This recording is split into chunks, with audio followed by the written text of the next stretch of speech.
जिला प्रशासन जिला खनिज पांठी और पीपुल्स फोरम द्वारा परिचालित कंटापाली ग्रामस्थित मिशन आसरा 2 रे आज घर बाहुड़ा कार्यक्रम अनुष्ठित होईछि।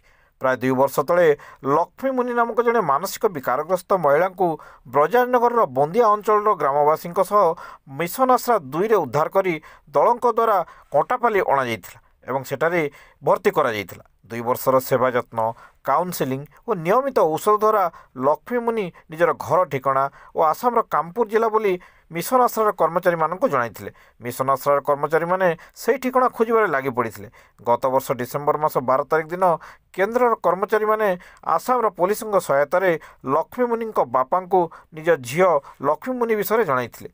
झीर खबर पाइबा मात्रे लक्ष्मी मुनिर बापा गतकाली मिशन आश्रय पहुंची और निज झील को एत वर्ष पर देखि खुशी आत्मविभोर हो जाते। एठारे सूचना जे लक्ष्मी मुनि पिता डिसेम्बर 17 तारिख रे निज बापा माँ पिंडदान गया जाइथिबा बेले तांको सहित लक्ष्मी मुनिर पुत्र मध्य जाइथिले।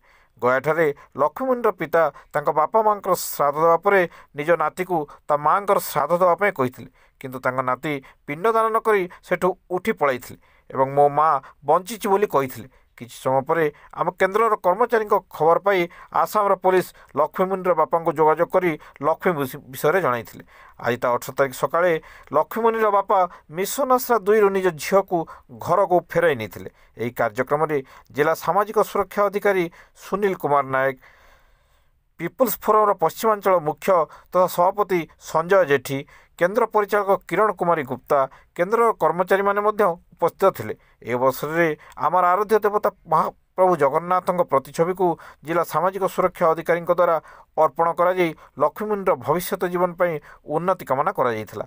लक्ष्मी मुनिर घर बाहुड़ा देखि केन्द्र अन्य अंतेवासी माने भावविह्वल होई सेमाने मध्य केबे घर को जिवे बोली केन्द्र कर्मचारी मानक पचारिथिले।